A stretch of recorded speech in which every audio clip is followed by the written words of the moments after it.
Price the Lord. இந்த நாளிலே தியானிக்கும்படியாக எடுத்துக்கொண்ட வேத பகுதி ஏசாயா தீர்க்கதரிசியின் புஸ்தகம் 5ஆம் அதிகாரம்.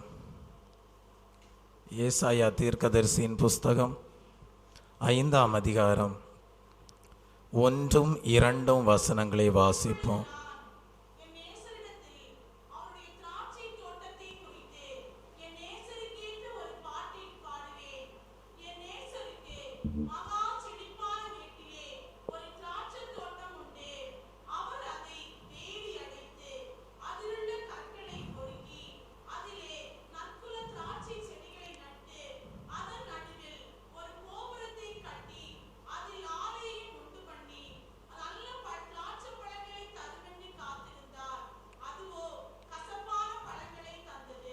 ஜெபிப்போம். அன்பு மகா கிருபையும் இரக்கமும் நிறைந்த நேசமுள்ள நல்ல தகப்பனே, இந்த நாளிலே தியானிக்கும்படியாக தேவரீர் எங்களுக்கு கொடுத்த சத்திய வசனத்திற்காக உமக்கு ஸ்தோத்திரம். இந்த சத்திய வசனம் எங்களுடைய வாழ்க்கையிலே கர்த்தாவே ஆசீர்வாதமாக காணப்பட தேவன்தாமே கிருபை செய்தாலும் இயேசு கிறிஸ்துவின் இன்ப நாமத்திலே ஜெபிக்கிறேன் பிதாவே, ஆமேன். இப்பொழுது நான் என் நேசரிடத்தில் அவருடைய திராட்சை தோட்டத்தை குறித்து என் நேசருக்கேற்ற ஒரு பாட்டை பாடுவேன். என் நேசருக்கு மகா செழிப்பான மேட்டிலே ஒரு திராட்சை தோட்டம் உண்டு. அவர் அதை வேலியடைத்து அதில் உள்ள கற்களை பொறுக்கி அதிலே நற்குல திராட்சை செடிகளை நட்டு அதன் நடுவில் ஒரு கோபுரத்தை கட்டி அதில் ஆலையையும் உண்டு பண்ணி அது நல்ல திராட்சை பழங்களை தரும் என்று காத்திருந்தார். அதுவோ கசப்பான பழங்களை தந்தது. கர்த்தருடைய நாமத்திற்கு மகிமை உண்டாவதாக. ஏசாயா தீர்க்கதரிசி ஒரு பாட்டை பாடுகிறார். அது என் நேசருக்கேற்ற பாட்டு என்று உரிமை பாராட்டுகிறார். அந்த பாட்டின் கருத்தை நாம் பார்க்கும்போது அது ஒரு சோகமான பாடல் என்பதும் துயரமான பாடல் என்பதும் நமக்கு தெரிய வருகிறது. அந்த பாடலை நாம் சற்று ஆராய்ந்து பார்ப்போமே ஆனால் நம் அருமையான ஆண்டவராகிய இயேசு கிறிஸ்துவுக்கு செழிப்பான மேட்டிலே ஒரு அருமையான திராட்சை தோட்டம் இருந்ததாம். அந்த திராட்சை தோட்டத்திற்கு அவர் என்ன செய்தாராம்? வேலி போட்டு அதில் உள்ள கற்களை எல்லாம் பொறுக்கி நற்குல திராட்சை செடிகளை நட்டு அதில் ஒரு கோபுரத்தை கட்டி ஆலை உண்டு பண்ணி நல்ல திராட்சை பழங்களை தரும் என்று காத்திருந்தாராம். ஆனால் அதுவோ கசப்பான பழங்களை தந்தது என்று பார்க்கிறோம். இதுதான் அந்த பாடலின் முக்கியமான கருத்தாக காணப்படுகிறது. இந்த நாளிலே உங்கள் கண்களுக்கு முன்பாக ஒரு அழகான திராட்சை தோட்டத்தை நினைவுக்கு கொண்டு வாருங்கள். திராட்சை தோட்டக்காரன் ஒரு திராட்சை தோட்டத்தை உருவாக்கும் போது அதை ஒரு எதிர்பார்ப்போடு உருவாக்குகிறான். இனிமையான கனிகளை அது தர வேண்டும் என்பதுதான் அவனுடைய எதிர்பார்ப்பாக காணப்படுகிறது. தெய்வ பிள்ளையே, பூமிக்குரிய பிரகாரமாக ஒரு திராட்சை தோட்டக்காரன் திராட்சை தோட்டத்தை உருவாக்கும் போது அதிலே அருமையான கனிகள் உண்டாயிருக்க வேண்டும் என்கிற எதிர்பார்ப்பு அந்த திராட்சை தோட்டக்காரனுக்கு உண்டாயிருக்குமே. ஆனால் ஆவிக்குரிய பிரகாரமாக நாம் இந்த வசனங்களிலே இருக்கக்கூடிய கருத்தை தியானிக்க நாம் கடமைப்பட்டிருக்கிறோம்.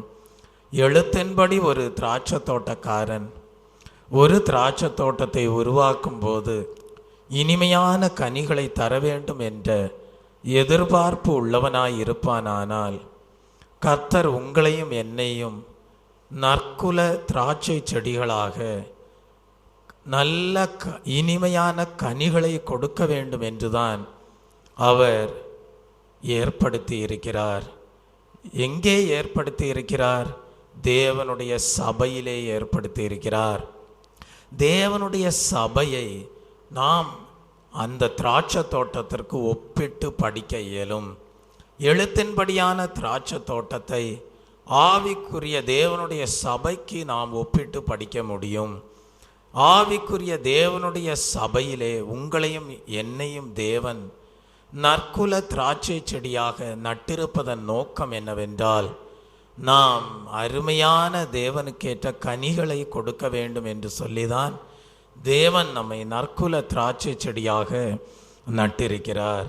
பழைய ஏற்பாட்டு பரிசுத்தவான்கள் புதிய ஏற்பாட்டு சபையை குறித்து வெளிப்படுத்தல்களை உடையவர்களாக அவர்கள் நித்திய ராஜ்யத்தின் மேன்மையான இடமாகிய எருசலேமையும் சியோனையும் அவர்கள் சுதந்தரிக்காமல் போனாலும் கூட, ஆனாலும் அந்த நித்திய ராஜ்யத்தின் மேன்மையான சுதந்திரமாகிய சியோனையும் எருசலேமையும் குறித்த வெளிப்படுத்தல் உடையவர்களாக அவர்கள் காணப்பட்டார்கள்.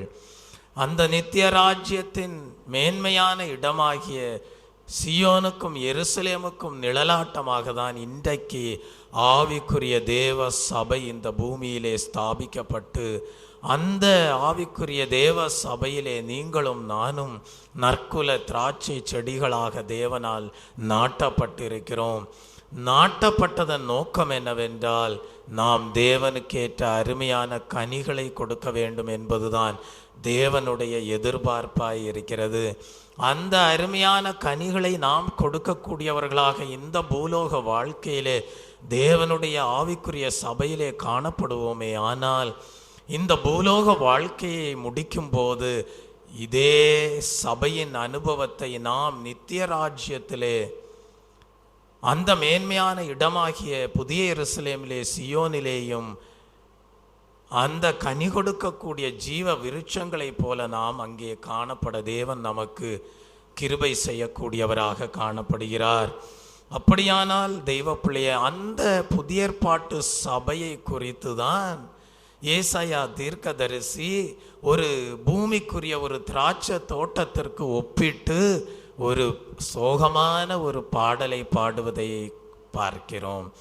அந்த சோகமான பாடலை அவர் பாடும்போது முதலாவது சொல்லுகிறார், அந்த திராட்சை தோட்டம் எங்கே காணப்பட்டதாம்? மகா செழிப்பான மேட்டிலே அந்த திராட்சை தோட்டம் காணப்படுகிறது என்று சொல்லப்பட்டிருக்கிறது.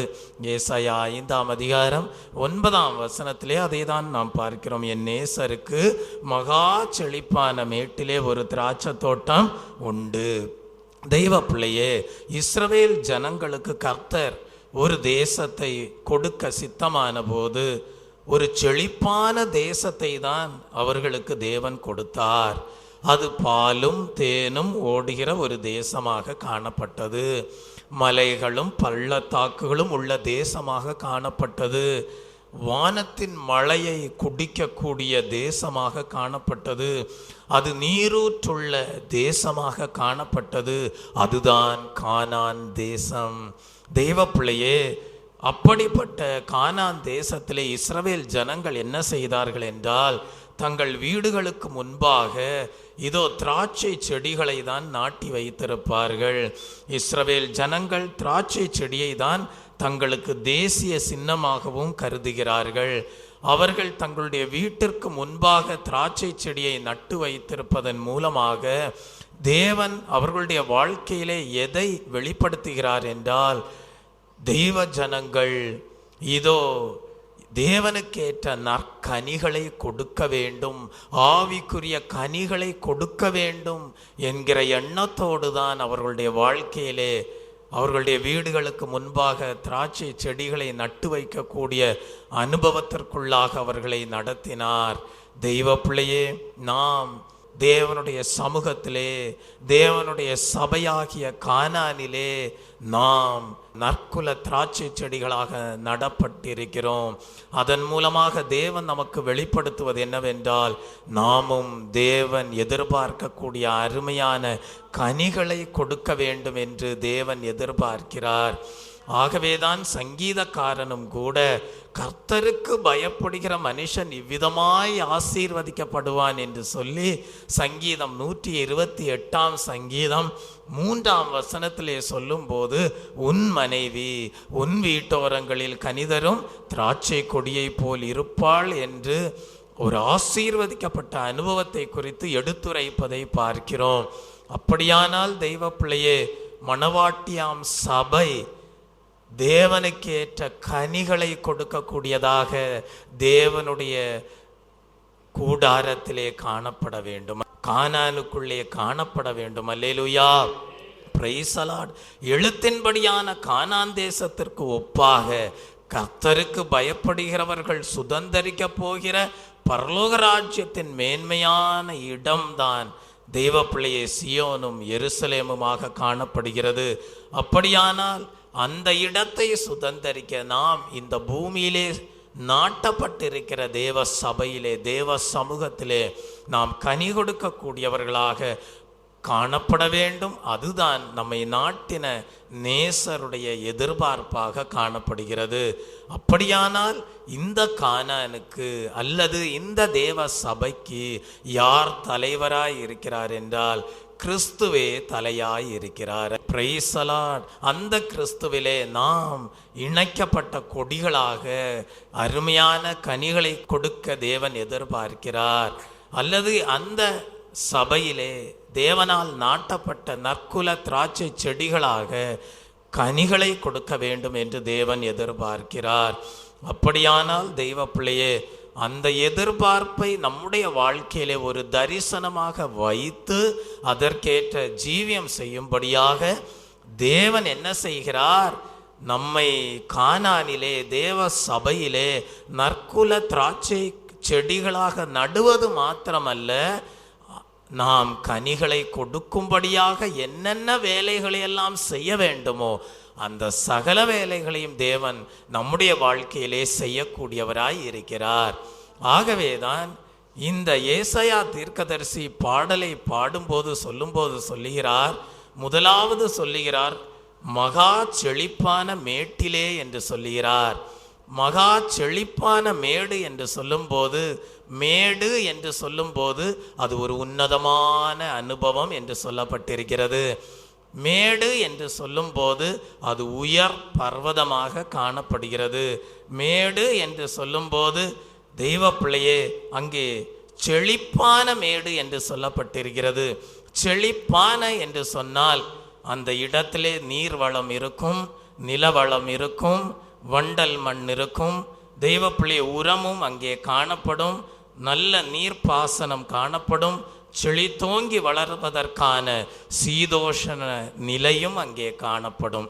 அதுதான் செழிப்பான ஒரு மேட்டின் அல்லது செழிப்பான ஒரு நிலத்தின் அனுபவமாக காணப்படுகிறது. அதே போல கர்த்தர் நம்மை அருமையான கனிகளை கொடுக்க செய்யும்படியாக நம்மை என்ன செய்கிறாராம்? செழிப்பான இடத்திலே நாட்டுகிறாராம். அதனுடைய அர்த்தம் என்ன? தேவனுடைய சபையிலே, தேவ சமூகத்திலே நீங்கள் நாட்டப்படும் போது உங்களுடைய ஜீவியம் வறண்டு போகாதபடி, உங்களுடைய ஜீவியம் காய்ந்து போகாதபடி, உங்களுடைய வாழ்க்கை செழிப்பாய் இருக்கும்படியாக தேவன் என்ன செய்கிறார்? அவருடைய பரலோகராஜ்யத்தின் ஆவிக்குரிய ஜீவ நதியினாலே உங்களை அபிஷேகம் பண்ணி உங்களை செழிப்பாக்குகிறார். அல்லேலூயா, ஸ்தோத்திரம். ஆகவேதான் சங்கீதம் 65 சங்கீதம் 9 வசனத்தை வாசிக்கும் போது, தேவரீர் பூமியை விசாரித்து அதற்கு நீர் பாய்ச்சுகிறீர், தண்ணீர் நிறைந்த தேவ நதியினால் அதை மிகவும் செழிப்பாக்குகிறீர், இப்படி நீர் அதை திருத்தி அவர்களுக்கு தானியத்தை விளைவிக்கிறீர் என்று சொல்லப்பட்டிருக்கிறது. ஒரு செழிப்பான பூமியை தேவன் உருவாக்கும்படியாக இப்படிப்பட்ட அனுபவங்களை தேவன் இந்த பூமியிலே செய்வாரே. ஆனால் அதை போல நம்முடைய வாழ்க்கையிலே தேவன் எதிர்பார்க்கக்கூடிய அருமையான கனிகளை கொடுக்கும்படியாக தேவன் நம்முடைய வாழ்க்கையிலே பரிசுத்தாவியாகிய நதியினாலே நம்முடைய ஜீவியத்தை நிரப்பி செழிப்புள்ள கானானின் அனுபவத்தை தேவன் நமக்கு கொடுக்கிறார். ஏதேன் தோட்டத்தை குறித்து நீங்கள் படிக்கும்போது அங்கே ஒரு ஆறு ஓடி அந்த தோட்டம் முழுவதையும் என்ன செய்கிறதாம்? செழிப்பாக்கினது என்று நாம் பார்க்கிறோம். அப்படியானால் இந்த உலகத்திலே ஒரு தோட்டத்தை செழிப்பாக்கும்படியாக ஒரு நதி கடந்து வர வேண்டுமே, இருக்குமே. ஆனால் அதை போல ஆவிக்குரிய வாழ்க்கையிலே நீங்கள் தேவனுக்கேற்ற நல்ல அருமையான கனிகளை கொடுக்கக்கூடிய ஒரு திராட்சை செடியாக, நற்குல திராட்சை செடியாக காணப்பட வேண்டுமானால் அதற்கேற்ற அபிஷேகமாகிய தேவநதி, தேவ சமூகத்திலிருந்து உங்களை அந்த நீங்கள் நாட்டப்பட்டிருக்கிற இடத்தை செழிப்பாக்க வேண்டியது அவசியமாய் இருக்கிறது. Price the Lord. செழிப்பான மேட்டிலே தான் கர்த்தர் உங்களை கொண்டு வந்து விட்டிருக்கிறார். நீங்கள் அவருக்கு கனிகளை கொடுக்க வேண்டும் என்பதுதான் அவருடைய நோக்கமாய் இருக்கிறது. சங்கீதம் 66 சங்கீதம் 12 வசனத்தை வாசிக்கும் போது, செழிப்பான இடத்தில் எங்களை கொண்டு வந்து விட்டீர் என்று சொல்லப்பட்டிருக்கிறது. அப்படியானால் தேவன் உங்களை அபிஷேகமுள்ள இடத்திலே தேவன் எதற்காக கொண்டு வந்திருக்கிறார் என்றால், நல்ல அருமையான கனிகளை நீங்கள் கொடுக்கும்படியாக. சங்கீதம் 16 சங்கீதம் 6 வசனத்தை படிக்கும்போது, நேர்த்தியான இடங்களில் எனக்கு பங்கு கிடைத்தது, ஆம் சிறப்பான சுதந்திரம் எனக்கு உண்டு என்று சொல்லப்பட்டிருக்கிறது. தெய்வ பிள்ளையே, நேர்த்தியான இடங்களிலே சகோதரனே சகோதரியே, உங்களை தேவன் கொண்டு வந்திருக்கிறார் என்றால், நீங்கள் பரிசுத்தாவியின் அபிஷேகத்தினாலே அந்த செழிப்புள்ள அனுபவத்திலே இருந்து தேவனுக்கேற்ற அருமையான கனிகளை கொடுக்கும்படியாக தேவன் கிரியை செய்து வருகிறார். Price the Lord. எவ்வளவு செழிப்பிலே கர்த்தர் உங்களை வைக்கிறாரோ அவ்வளவு கனிகளை தேவன் உங்களிலே எதிர்பார்க்கிறார். எவ்வளவுக்கு அதிகமான தாலந்துகளை தேவன் உங்கள் வாழ்க்கையிலே கொடுக்கிறாரோ அவ்வளவுக்கு அதிகமாக நீங்கள் அந்த தாலந்துகளை தேவனுடைய ராஜ்யத்திற்கென்று பிரயோஜனப்படுத்த வேண்டும் என்று தேவன் உங்களிலே எதிர்பார்க்கிறார். அந்த தாலந்துகளிலே நீங்கள் விருத்தி அடைய வேண்டும் என்று தேவன் எதிர்பார்க்கிறார். எவ்வளவு தேவன் உங்களுக்கு அறிவும் ஞானமும் சுகமும் பலனும் தருகிறாரோ அவ்வளவு தேவன் உங்கள் மூலமாக மகிமைப்பட வேண்டும் என்று விரும்புகிறார். Price the Lord. அப்படியானால் அதற்காகவே தேவன் உங்களை செழிப்பான இடத்திலே நற்குல திராட்சை செடியாக நட்டிருக்கிறார். நட்டது மாத்திரமல்ல, செழிப்பை உண்டாக்குவது மாத்திரமல்ல, அந்த தோட்டத்திலே இருக்கக்கூடிய திராட்சை செடி வெளியே இருக்கக்கூடிய மிருகங்களாலே, வெளியே இருக்கக்கூடிய சிறுநரி குறுநரிகளினாலே அவைகள் ஒன்றுமில்லாமல் சின்ன பின்னமாக்கப்படாதபடி, கனிகள் கொடுக்க கூடாதபடி அந்த திராட்சை செடியானது பாழ்பட்டு போய்விடாதபடி, அந்த தோட்டமானது பாழ்பட்டு போய்விடாதபடி தேவன் என்ன செய்கிறாராம், அந்த தோட்டத்திற்கு ஒரு வேலியை போடுகிறார். Price the Lord. தெய்வ பிள்ளையே, ஒரு தோட்டக்காரன் தன்னுடைய தோட்டத்திலே நல்ல விளைச்சல் உண்டாக வேண்டும், நல்ல அருமையான கனிகள் உண்டாக வேண்டும் என்கிற நல்ல எண்ணத்தோடு ஆடு மாடுகள் அதற்குள் பிரவேசித்து கனிகளை கெடுத்துவிடக் கூடாது என்கிற எண்ணத்தோடு அந்த திராட்சை தோட்டத்திற்கு அவன் ஒரு வேலியை போடுவானே. ஆனால் அருமையான ஆண்டவராகிய இயேசு கிறிஸ்து, நீங்கள் அருமையான தேவனுக்கேற்ற கனிகளை கொடுக்க வேண்டும் என்று உங்களுக்கு தேவன் ஒரு வேலியை போடுகிறார். சபைக்கு தேவன் ஒரு வேலியை போடுகிறார். கானானுக்கு தேவன் ஒரு வேலியை போடுகிறார். அந்த வேலிதான் என்ன? அதுதான் தேவன் உங்களுக்கு கொடுத்த ரட்சிப்பாய் இருக்கிறது. ரட்சிப்பின் அனுபவத்தை தேவன் உங்களுடைய ஆவிக்குரிய ஜீவியத்திலே கொடுத்துதான் பாவமோ சாபமோ இருளின் வல்லமைகளோ ஒன்றும் உங்களுடைய ஜீவியத்திலே பிரவேசியாதபடி, எந்த சாத்தானுடைய கிரியைகளோ பிசாசனுடைய வல்லமைகளோ உங்களுடைய ஜீவியத்திலே ஊடுருவாதபடி தேவன் ரட்சிப்பு என்கிற மதிலை போட்டு உங்களை பாதுகாத்து வருகிறார். Price the Lord. வேலி என்பது புதிய ஏற்பாட்டு சபைக்கு தேவன் கொடுத்த ரட்சிப்பை காட்டுகிறது. ஏசாயா தீர்க்கதரிசியின் புஸ்தகம் 26 அதிகாரம் 1 வசனத்தை வாசிக்கும் போது, ரட்சிப்பையே அதற்கு மதிலும் அரணுமாக ஏற்படுத்துவார் என்று சொல்லப்பட்டிருக்கிறது. உங்களுடைய வாழ்க்கையிலே தேவன் போட்டிருக்கிற வேலிதான் ரட்சிப்பாய் இருக்கிறது. அதற்காகவே ஆண்டவராகிய இயேசு கிறிஸ்து உங்களுக்காக இரத்தத்தை சிந்தினார்.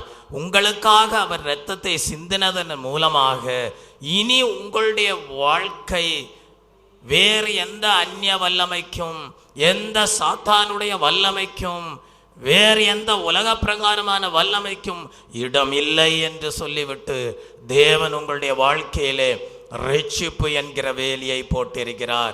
இனி உன்னுடைய ஆத்துமா தேவனுக்கே சொந்தமாய் இருக்கிறது. இனி உன்னுடைய வாழ்க்கை உன்னை ரட்சித்த இயேசுவுக்கே சொந்தமாய் இருக்கிறது. நீ தேவனுடைய பார்வையிலே அருமையானவனாக, அருமையானவளாக காணப்படுகிறாய். அவர் உன்னை சிநேகிக்கிறார், அவர் உன்னை கனப்படுத்துகிறவராய் இருக்கிறார். அப்படியானால் அப்படிப்பட்ட வெளியேறப்பெற்ற கிரயமாகிய இயேசுவின் இரத்தத்தை உனக்காக சிந்த வைத்துதான் தேவன் உனக்கு ரட்சிப்பு என்கிற இரத்த கோட்டையை உனக்கு கொடுத்து, மதிலாக கொடுத்து உன்னை பாதுகாத்து வருகிறார். ஆகவேதான் இதை நாம் யாருடைய வாழ்க்கையோடு நாம் ஒப்பிட்டு படிக்க முடியும் என்றால், அன்றைக்கு எகிப்திலே காணப்பட்ட இஸ்ரவேல் ஜனங்கள், தெய்வ பிள்ளையே, அவர்கள் பலவிதமான அடிமைத்தனத்திற்குள்ளாக காணப்பட்டார்கள். ஆனால் அடிமைத்தனத்திலே காணப்பட்ட ஜனங்களுடைய கூக்குரல் தேவனுடைய சந்நிதியை எட்டினது என்று நாம் வேதத்திலே படிக்கிறோம். அப்படியாக அவர்களுடைய கூக்குரல் தேவனுடைய சந்நிதியிலே எட்டின போது தேவன் என்ன செய்தாராம்? 430 வருடங்கள் எகிப்திலே அடிமைப்பட்டிருந்த இஸ்ரவேல் ஜனங்களை தேவன் என்ன செய்தாராம்? அந்த அடிமைத்தன வல்லமையிலிருந்து அவர்களை தேவன் விடுதலையாக்கி, இருளிலிருந்து தேவன் அவர்களை வெளிச்சத்திற்கு வழிநடத்தின போது ஜனங்கள் எல்லாம் ஆர்ப்பரித்தார்கள். அன்றைக்கு இஸ்ரவேல் ஜனங்கள் தேவனை எப்படி கீர்த்தனம் பண்ணி பாடினார்கள் தெரியுமா? எப்படி தேவனை புகழ்ந்து பாடினார்கள் தெரியுமா? யாத்ராகமம் எழுதின புஸ்தகம் 15ஆம் அதிகாரம் 2ஆம் வசனத்தை வாசிக்கும் போது, கர்த்தர் என் பலனும் என் கீதமுமானவர், அவர் எனக்கு ரட்சிப்புமானவர் என்று சொல்லி தேவனை ஆர்ப்பரித்து பாடினார்கள். அவரே என் தேவன், அவருக்கு வாசஸ்தலத்தை ஆயத்தம் பண்ணுவேன், அவரே என் தகப்பனுடைய தேவன், அவரை உயர்த்துவேன் என்று சொல்லி கர்த்தருடைய நாமத்தை அவர்கள் உயர்த்தினார்கள். தெய்வ ஜனமே, முற்காலங்களிலே நீங்கள் இருளுக்குள்ளே காணப்பட்டீர்கள். முற்காலங்களிலே நீங்கள் பாவத்தின் அடிமைத்தனத்திலே காணப்பட்டீர்கள். முற்காலத்திலே நீங்கள் சாப வல்லமைகளுக்குள்ளாக காணப்பட்டீர்கள். எங்களை விடுவிப்பார் யார் உண்டு என்று அங்கலாய்த்து கொண்டிருந்த வேளையிலே உங்களுடைய கூக்குரலை கேட்ட தேவன் மனதிறங்கி உங்களுக்காக இரத்தத்தை சிந்தி அந்த பாவ சாப வல்லமைகளிலிருந்து உங்களை மீட்டு ரட்சித்தார். அன்றைக்கு தெய்வ பிள்ளையே, இஸ்ரவேல் ஜனங்களை எப்படி அடிமைத்தனத்திலிருந்து தேவன் விடுதலையாக்கி மீட்டு ரட்சித்தாரோ, அதை போல ஆவிக்குரிய தேவ ஜனங்களாகிய உங்களையும் என்னையும் தேவன் என்ன செய்திருக்கிறார் என்றால், அவருடைய விலையேறப்பெற்ற இரத்தத்தை சிந்தினதன் மூலமாக நமக்கு ரட்சிப்பை கொடுத்திருக்கிறார், பாவ மன்னிப்பின் நிச்சயத்தை கொடுத்திருக்கிறார், பரிசுத்த வாழ்க்கை செய்யும்படியான கிருபையை கொடுத்திருக்கிறார். ஆகவே நாமும் எப்படி பாட வேண்டியவர்களாய் இருக்கிறோம் என்றால், கர்த்தர் என் பலனாய் இருக்கிறார், கர்த்தர் என் அடைக்கலமாய் இருக்கிறார், அவரே எங்களுக்கு ரட்சிப்பாய் இருக்கிறார், அவரே எங்களுக்கு தேவனாய் இருக்கிறார், அவருக்கு வாசஸ்தலத்தை ஆயத்தம் பண்ணுவோம், அவரே எங்களுடைய தகப்பனுடைய தேவன், அவரை நாங்கள் உயர்த்துவோம். Praise the lord. சங்கீதம் 35ஆம் சங்கீதம் 9ஆம் வசனத்திலே வாசிக்கிறோம், என் ஆத்துமா கர்த்தரில் களிகூர்ந்து அவருடைய ரட்சிப்பில் மகிழ்ந்திருக்கும் என்று சொல்லப்பட்டிருக்கிறது.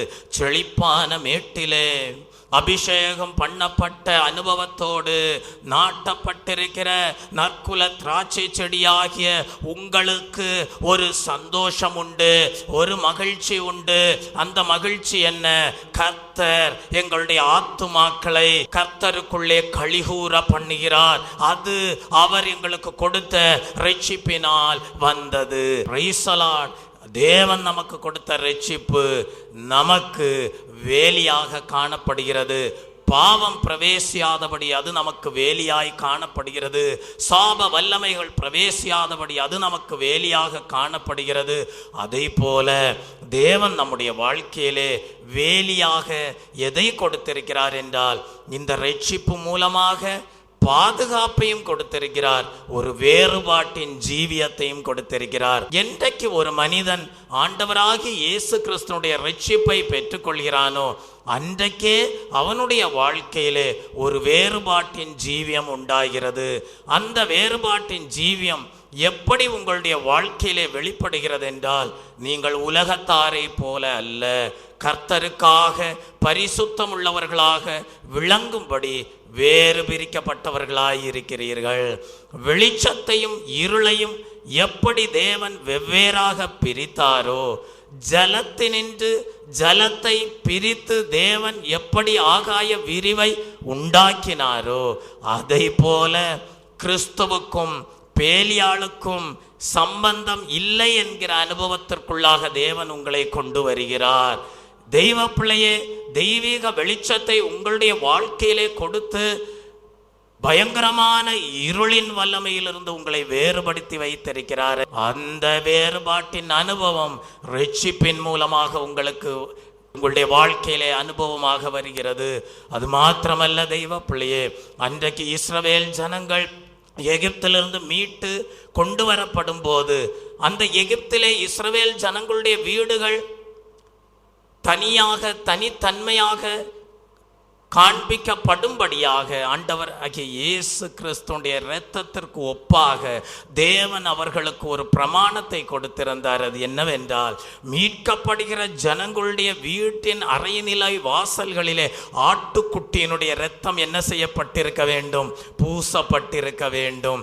சங்கார தூதன் கடந்து வருகிற வேளையிலே எந்த வீடுகளிலே ஆட்டுக்குட்டியின் இரத்தம் இருக்கிறதோ அவர்கள் மீட்கப்பட வேண்டிய ஜனங்கள் என்பதை சங்கார தூதன் அறிந்து கொண்டு அவர்களுடைய வீட்டிற்கு ஒரு பெரிய ரட்சிப்பை உண்டாக்கினார். அப்படியேதானே நாமும் ஆண்டவராகிய இயேசு கிறிஸ்துவின் இரத்தத்தினாலே மீட்கப்பட்ட ஜனங்களாக பாதாள வல்லமைக்கு நியாய தீர்ப்பிலிருந்து தப்புவிக்கப்படும்படியாக பரலோக ராஜ்யத்திற்கென்று மீட்கப்பட்ட ஜனங்களாக, பரலோக கானானுக்கென்று மீட்கப்பட்ட ஜனங்களாக நாம் இன்றைக்கு அதற்கு நிழலாட்டமாக தேவனுடைய சபையாகிய செழிப்பான மேட்டிலே நற்குல திராட்சை செடியாக நாட்டப்பட்டிருக்கிறோம்.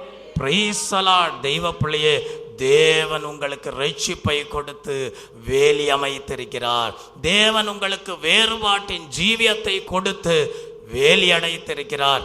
அது மாத்திரமல்ல, நம்முடைய வாழ்க்கையிலே தேவன் நமக்கு தேவனுடைய சமூகத்தை கொடுத்து வேலி அடைத்திருக்கிறார். அன்றைக்கு இஸ்ரவேல் ஜனங்களை தேவன் எகிப்திலிருந்து வழிநடத்தி வரக்கூடிய அந்நாட்களிலே தேவன் என்ன செய்தார் என்றால், அவர்களுடைய வாழ்க்கையிலே பகலிலே மேகஸ்தம்பமும் இரவிலே அக்கினி ஸ்தம்பமும் இருக்கும்படியாக தேவன் அவர்களுக்கு கிருபை கொடுத்து அந்த மேகஸ்தம்பத்தின் மூலமாகவும் அக்கினி ஸ்தம்பத்தின் மூலமாக தேவன் அவர்களை வழிநடத்தி அவர்களை பாதுகாத்து வந்தார். அதை போல இந்நாட்களிலே தேவன் உங்களுக்கு தேவனுடைய சமூகத்தை கொடுத்து தேவனுடைய பாதுகாப்பை கொடுக்கிறார். என் சமூகம் உங்களுக்கு முன்பாக செல்லும், நான் உங்களுக்கு இளைப்பாறுதலை தருவேன். முற்காலங்களிலே நாம் வருத்தப்பட்டு பாரங்களை சுமக்கிறவர்களாக காணப்பட்டோம். ஆனால் தேவன் நம்மை அவருடைய சமூகத்திலே கொண்டு வந்து அவருடைய இளைப்பாறுதலிலே நம்மை ஆசீர்வதிக்கப்பட்ட அனுபவத்தோடு, மீட்கப்பட்ட அனுபவத்தோடு, ரட்சிக்கப்பட்ட அனுபவத்தோடு நற்குல திராட்சை செடியாக நாட்டப்பட்டவர்களாக அருமையான கனிகளை கொடுக்க வேண்டும் என்கிற எதிர்பார்ப்போடு கிரியை செய்து வருகிறார். அல்லேலூயா. ஆம் தெய்வ பிள்ளையே, அப்படியானால் தேவனுடைய ரட்சிப்பு நமக்கு வேலியாய் இருக்கிறது, வேறுபாட்டின் ஜீவியம் நமக்கு வேலியாய் இருக்கிறது, தேவன் நமக்கு கொடுக்கக்கூடிய தேவ சமூகம் நமக்கு வேலியாய் இருக்கிறது. அது மாத்திரமல்ல, ஆண்டவராகிய இயேசு கிறிஸ்து நமக்காக பரிந்து பேசுகிற ஜெபமும் கூட நமக்கு வேலியாகவே காணப்படுகிறது. வாசியுங்கள், யோவானுக்கு எழுதின புஸ்தகம் 17ஆம் அதிகாரம் 11ஆம் வசனத்தை வாசிக்கும் போது, நான் இனி உலகத்தில் இரேன், இவர்கள் உலகத்தில் இருக்கிறார்கள், நான் உம்மிடத்தில் வருகிறேன், பரிசுத்த பிதாவே, நீர் எனக்கு தந்தவர்கள் உம்மை போல் ஒன்றாயிருக்கும்படிக்கு நீர் அவர்களை உம்முடைய நாமத்தினாலே காத்து கொள்ளும் என்று ஆண்டவராகிய இயேசு கிறிஸ்து நமக்காக வேண்டிக் கொள்வதை பார்க்கிறோம்.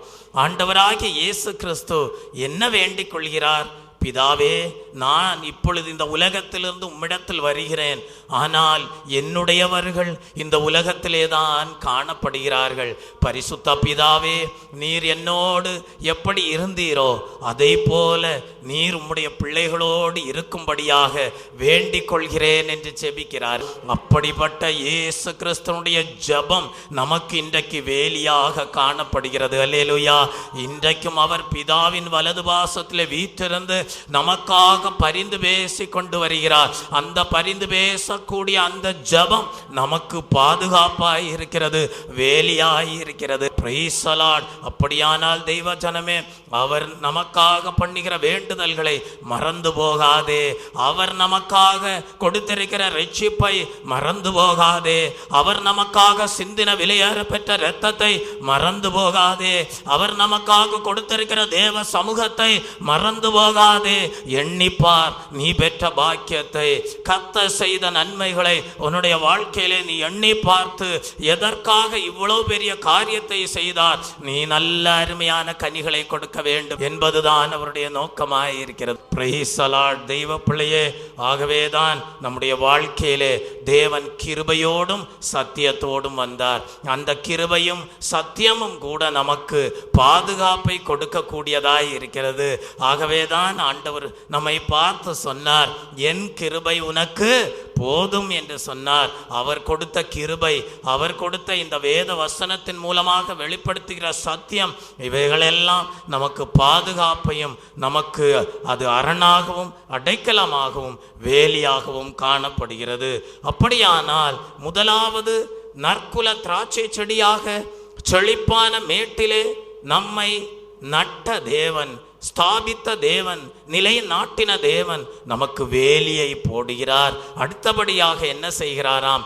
கற்களை எல்லாம் என்ன செய்கிறாராம்? பொறுக்கி எடுக்கிறார் என்று சொல்லப்பட்டிருக்கிறது. ஏசாயா 5ஆம் அதிகாரம் 2ஆம் வசனத்திலே நாம் அதை வாசிக்கிறோம். அவர் அதை வேலியடைத்து அதில் உள்ள கற்களை எல்லாம் என்ன செய்கிறார்? பொறுக்குகிறார் என்று சொல்லப்பட்டிருக்கிறது. செழிப்பான மேட்டிலே நிலங்களை உழுகிறவர்களை நீங்கள் பார்ப்பீர்களானால் அவர்கள் என்ன செய்வார்கள் என்றால், அந்த நிலத்திலே பயிரிடப்படுகிற பயிர்கள் நன்றாக கனிகளை கொடுக்க இடையூறாக இருக்கக்கூடிய கற்களை எல்லாம் அந்த நிலத்தை உழுகிறவன் என்ன செய்வான் என்றால், எடுத்து அதை தூக்கி எறிந்து விடுவான். அதை போல தேவன் என்ன செய்கிறார்? ஆவிக்கேற்ற தேவனுக்கேற்ற கனிகளை நாம் தேவ சபையிலே நிலைநாட்டப்பட்டு கொடுக்கும்படியாக தோட்டத்திற்கு எஜமானனாகிய அருமையான நேசராகிய இயேசு கிறிஸ்து என்ன செய்கிறார் என்றால், ஆவிக்கேற்ற நல்ல கனிகளை, அருமையான கனிகளை நாம் கொடுக்கும்படியாக நம்முடைய வாழ்க்கையிலே இருக்கக்கூடிய கற்களை அகற்றி போடுகிறார்.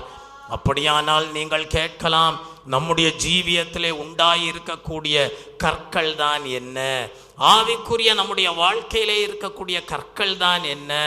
அதை தேவன் அகற்றி போடுகிறார் என்றால், நம்முடைய வாழ்க்கையிலே தேவன் அகற்றி போட்ட கற்கள் தான் என்ன என்று தியானிக்கும் போது, அவ்விசுவாசம்தான் நம்முடைய வாழ்க்கையிலே கற்களாக காணப்பட்டது. அந்த அவ்விசுவாசமாகிய கற்களை தேவன் நம்முடைய ஜீவியத்திலிருந்து அகற்றி போடுகிறார். தெய்வ பிள்ளையே, நாம் நம்முடைய வாழ்க்கையிலே எப்பொழுதுமே நமக்காக இரத்தத்தை சிந்தின கிறிஸ்துவின் மீது விசுவாசம் உள்ளவர்களாக காணப்பட வேண்டும். நமக்கு ரட்சிப்பை கொடுத்த, நமக்கு வேறுபாட்டின் ஜீவியத்தை கொடுத்த, நமக்கு தேவ சமூகத்தை கொடுத்த, நமக்கு தேவனுடைய கிருபையும் சத்தியத்தையும் கொடுத்த தேவனிலே நாம் விசுவாசம் உள்ளவர்களாக காணப்பட வேண்டும். ஆகவேதான் சங்கீதம் 91 சங்கீதம் 12 சங்கீதக்காரன் சொல்கிறான், உங்கள் பாதம் கல்லில் இடராதபடிக்கு தூதர்கள் தங்கள் கரங்களில் உங்களை ஏந்தி கொள்வார்கள் என்று சொல்லப்பட்டிருக்கிறது.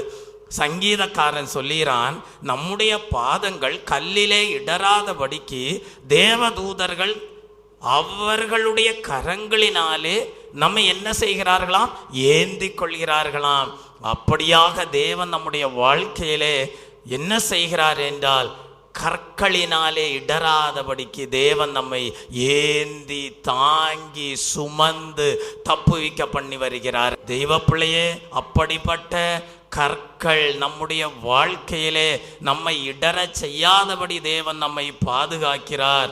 அப்படியானால் அந்த கல் அவிசுவாசமாகிய கல் என்று நாம் இந்த காலை வேளையிலே தியானிக்க நம்மளால் இயலும். தெய்வ பிள்ளையே, வாசியுங்கள். யோவானுக்கு எழுதின புஸ்தகம் 11 அதிகாரம் 38 39 வசனங்களை வாசிக்கும் போது அங்கே ஆண்டவராகிய இயேசு கிறிஸ்து லாசரு என்கிற மரித்து போன மனிதனை உயிரோடு எழுப்பும்படியாக கல்லறையினிடத்திலே கடந்து வருகிறார். கல்லறையினிடத்திலே ஆண்டவராகிய இயேசு கிறிஸ்து கடந்து வந்தபோது என்ன செய்தார் என்றால், அந்த கல்லறை ஒரு குகையை போல காணப்பட்டது. அதன் மேல் ஒரு கல் வைக்கப்பட்டிருந்ததை கண்டார். கண்ட இயேசு சொன்னார், இந்த கல்லை எடுத்து போடுங்கள் என்று சொன்னார். இந்த கல்லை என்ன செய்யுங்கள்? எடுத்து போடுங்கள் என்று சொன்னார். ஆனால் அப்பொழுது அங்கே நின்ற அந்த லாசருடைய சகோதரியாகிய மார்த்தாள் இயேசுவை பார்த்து என்ன சொன்னாள் தெரியுமா? ஆண்டவரே, இப்பொழுது கல்லை புரட்டினால் நாற்றம் எடுக்குமே, 4 நாளாகிவிட்டதே என்று சொல்வதை பார்க்கிறோம். அப்படியானால் ஆண்டவராகிய இயேசு கிறிஸ்துடைய வார்த்தையை விசுவாசித்து அந்த அவிசுவாசமாகிய கல்லை புரட்டி போட மார்த்தாள் மனதற்று காணப்பட்டாள். அந்த கல்லை இயேசு கிறிஸ்துடைய வார்த்தையின்படி புரட்டி போடும்படியான விசுவாசம் மார்த்தாளுக்குள் இல்லாது போனது. ஆகவேதான் தெய்வ பிள்ளையே, இயேசு சொன்னார், நீ விசுவாசித்தால் தேவனுடைய மகிமையை காண்பாய் என்று சொன்னார். தெய்வ பிள்ளையே, மார்த்தாளை பார்த்து தேவன் சொல்கிறார், உனக்குள்ளாக என்னுடைய வார்த்தையை விசுவாசிக்க கூடாதபடி அவிசுவாசம் கிரியை செய்து கொண்டிருக்கிறது. ஆகவே நீ விசுவாசித்தால் தேவனுடைய மகிமையை காண்பாய். அப்படியானால் நம்முடைய வாழ்க்கையிலே ஆண்டவராகிய இயேசு கிறிஸ்து உரைக்கிற சில வார்த்தைகள் நம்மால் விசுவாசிக்க கூடாதபடி இயற்கைக்கு அப்பாற்பட்ட விதத்திலே காணப்படலாம். ஆனாலும் தேவன் உங்களிடத்திலே எதிர்பார்ப்பது அவருடைய வார்த்தையை நீங்கள் விசுவாசிக்க வேண்டும். அவருடைய வார்த்தையை நீங்கள் எவ்வளவு தூரம் விசுவாசிக்கிறீர்களோ அவ்வளவு தூரம் தேவனுடைய மகிமையை காண்பீர்கள். அப்படியானால் இந்த காலை வேளையிலே 4 விதமான அவிசுவாச கற்களை குறித்து நாம் வேதத்திலிருந்து தியானிக்க இயலும். முதலாவது, மத்தேயு எழுதின சுவிசேஷ புஸ்தகம் 6 அதிகாரத்திற்கு வரும்போது, மத்தேயு எழுதின சுவிசேஷ புஸ்தகம் 6 அதிகாரத்திற்கு வரும்போது 30 முதல் 33 வசனங்களை வாசிக்கும் போது அங்கே ஆண்டவராகிய இயேசு கிறிஸ்து அற்ப விசுவாசிகளே என்று சொல்லுவதை பார்க்கிறோம். அற்ப விசுவாசிகளே என்று எதை குறித்து சொல்லுகிறார்? இன்றைக்கு இருந்து நாளைக்கு அடுப்பிலே போடப்படும் காட்டு புல்லுக்கு தேவன் இவ்விதமாக உடுத்துவித்தால் உங்களுக்கு உடுத்துவிப்பது அதிக நிச்சயம் அல்லவா என்று சொல்லிவிட்டு சொல்லுகிறார், ஆகையால் என்னத்தை உண்போம், என்னத்தை குடிப்போம், என்னத்தை உடுப்போம் என்று கவலைப்படாதிருங்கள். இவைகளையெல்லாம் அஞ்ஞானிகள் நாடி தேடுகிறார்கள். இவைகளெல்லாம் உங்களுக்கு வேண்டியவைகள் என்று உங்கள் பரமபிதா அறிந்திருக்கிறார். முதலாவது தேவனுடைய ராஜ்யத்தையும் நீதியையும் தேடுங்கள், அப்பொழுது இவைகளெல்லாம் கூட கொடுக்கப்படும். ஆண்டவராகிய இயேசு கிறிஸ்து சொல்லுகிற காரியம் என்ன தெரியுமா? அஞ்ஞானிகளைப் போல என்னத்தை உண்போம், என்னத்தை உடுப்போம், என்னத்தை குடிப்போம் என்று கவலைப்பட வேண்டாம். அந்த கவலை, இப்படிப்பட்ட காரியங்களுக்காக நீ பட்டுக்கொண்டிருக்கிற கவலை உன்னுடைய வாழ்க்கையிலே அவ்விசுவாசமாய் இருக்கிறது.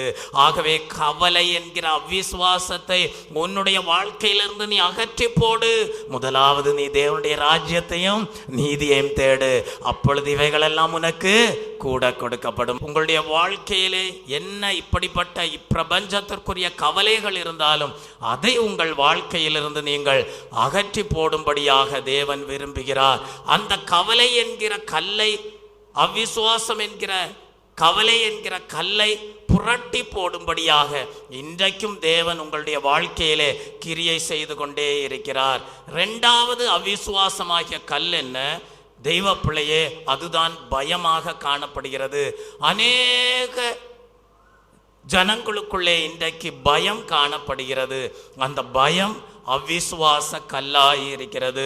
வாசியங்கள். மத்தேயு எழுதின சுவிசேஷ புஸ்தகம் 8ஆம் அதிகாரத்திற்கு வரும்போது 26ஆம் வசனத்தை வாசிப்போமே ஆனால், மத்தேயு 8ஆம் அதிகாரம் 26ஆம் வசனத்தை வாசிக்கும் அதற்கு அவர், அற்ப விசுவாசிகளே ஏன் பயப்படுகிறீர்கள் என்று சொல்லி எழுந்து காற்றையும் கடலையும் அதட்டினார்.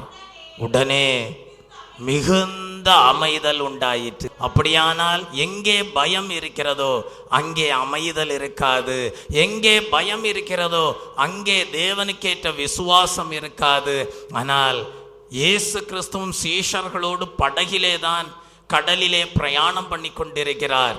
அலைகளும் பெருங்காற்றும் வீசுகிறது, படகு அமிழப்போகிறது என்கிற பயத்தோடு சீஷர்கள் எல்லாம் அலறுகிறார்கள்.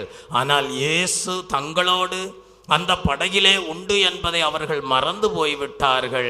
ஆகவே இயேசு கிறிஸ்து சொல்கிறார், அற்ப விசுவாசிகளே நீங்கள் ஏன் பயந்தீர்கள் என்று சொல்வதை பார்க்கிறோம். பயம் என்கிற அவிசுவாசம் உன்னுடைய வாழ்க்கையிலே இருக்குமே ஆனால் நீ தேவனுக்கேற்ற அருமையான கனிகளை கொடுக்க இயலாது. கவலை என்கிற அவிசுவாசமாகிய கல் உன்னுடைய வாழ்க்கையிலே இருக்குமே ஆனால் தேவனுக்கேற்ற அருமையான கனிகளை கொடுக்க முடியாது. நீ பிரபஞ்சத்திற்குரிய காரியங்களை குறித்தே தான் கவலைப்பட்டு கொண்டே இருப்பாய். மூன்றாவது, உன்னுடைய வாழ்க்கையிலே கிரியை செய்யக்கூடிய அவிசுவாசமாகிய கல் என்ன? அதுதான் சந்தேகம். அநேகருடைய வாழ்க்கையிலே இன்றைக்கு பார்த்தால் சந்தேகம். எதை பார்த்தாலும் சந்தேகம், எதை கண்டாலும் சந்தேகம், எங்கே நடந்தாலும் சந்தேகம், எங்கே வீற்றிருந்தாலும் சந்தேகம். அந்த சந்தேகம் அவிசுவாசமாகிய கல்லாய் இருக்கிறது.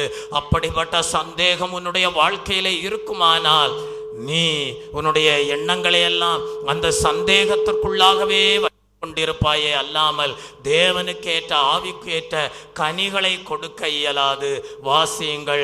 மத்தேயு எழுதின சுவிசேஷ புஸ்தகம் 14ஆம் அதிகாரம் 31ஆம் வசனத்தை வாசிக்கும் போது அங்கே ஆண்டவராகிய இயேசு கிறிஸ்து கடலின் மீது நடந்து வருகிறவராய் இருக்கிறார்.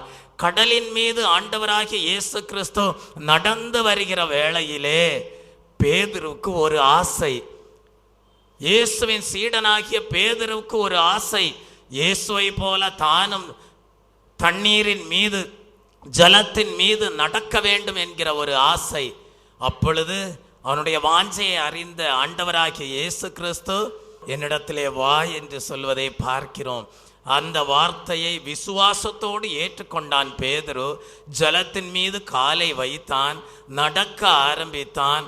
ஆனால் அமிழப் போகிறேன் என்று சொல்லி அவனுடைய வாழ்க்கையில ஒரு சந்தேகம் வந்தபோது அமிழ ஆரம்பித்தான். உடனே ஆண்டவராகிய இயேசு கிறிஸ்து, அற்ப விசுவாசியே நீ ஏன் சந்தேகப்பட்டாய் என்று கேட்டார். உன்னுடைய வாழ்க்கையிலே ஆண்டவராகிய இயேசு கிறிஸ்துடைய வார்த்தைகளிலே உனக்கு சந்தேகம் வந்துவிட்டால் நீ தேவனுக்கு ஏற்ற கனிகளை கொடுக்க முடியாது.